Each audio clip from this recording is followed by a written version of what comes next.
गेल्या 1-2 वर्षापासून हळदीचं चांगलं उत्पन्न मिळत असल्यानं मराठवाड्यात हळदीच्या लागवडीत मोठ्या प्रमाणात वाढ झाली आहे।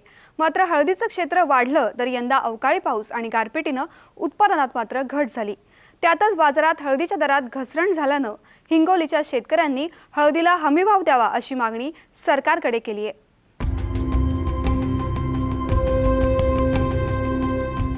राज्यात इतर पिकांबरोबरच हळदीचं क्षेत्र मोठ्या प्रमाणावर वाढतंय। मराठवाड्यासाठी हिंगोली ही हळदीची मोठी बाजारपेठ आहे। हळदीपासून चांगलं उत्पन्न मिळत असल्यानं शेतकरीही हळदीकडे वळलेत।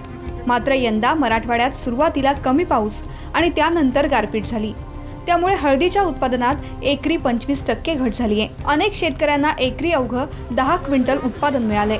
उत्पादन घटलं असलं तरीही बाजारात मात्र दर वाढलेले नाहीत। सध्या हळदीला 8,500 रुपयांचा दर मिळतोय।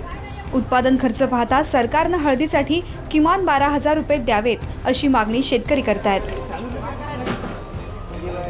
व्यवस्थापन, पाणी व्यवस्थापन आणि शेणखत याच्यावर जास्त जोर दिल्यामुळं 40 क्विंटल उत्पादन झालं। यावर्षी वरच्या पावसाच्या अभावी पाणी कमी पडल्यामुळे हळदीचं उत्पादन कमी आलेलं आहे आणि यावर्षी थोडा भाव बी थोडा जास्त पाहिजे होता, पण त्या मानानं हळदीला भाव या भावामध्ये थोडी हळद शेतकऱ्याला परवडत नाही, कारण 10 ते 12,000 रुपये पर क्विंटल हळद जायला पाहिजे। ती हळद यावर्षी 8 ते 8.5 पर्यंत चालली। मला एकरी 30 ते 40,000 रुपये खर्च येतो। तर आम्हाला साधारणतः भाव आम्हाला 13 ते 14,000 रुपये प्रति क्विंटल या दराने पाहिजेत। हळद लागवडीपासून बाजारात विक्रीला आणेपर्यंत शेतकऱ्यांना एकरी किमान 40,000 रुपयांचा खर्च येतो।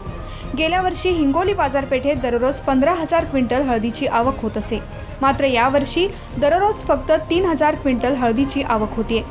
म्हणजे हळदीच्या आवकीत जवळपास 60 ते 70% घट झाली आहे। अशा स्थितीतही हळदीचे भाव पडल्याने शेतकरी आश्चर्य व्यक्त करतात। एकरी मला 20 ते 22 पोते हळद झालेली आहे।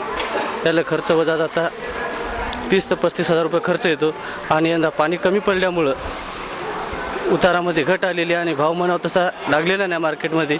कमीत कमी शेतकऱ्याच्या या अर्थानं 15 ते 16,000 रुपये भाव भेटायला पाहिजेत, कारण तर महागाईच्या यानं तसा भेटलेला नाही भाव।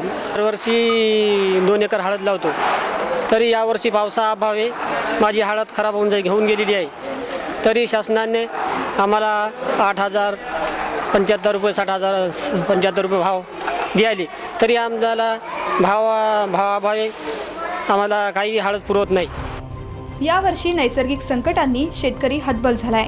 शेतकऱ्यांनी आधुनिक तंत्राचा वापर करून कमी पाणी वापरून पिकं जगवली आहेत, मात्र बाजारात गेल्यानंतर शेतकऱ्यांच्या कोणत्याही शेतमालाला दर मिळत नाही, त्यामुळे शेतकरी हतबल झालाय।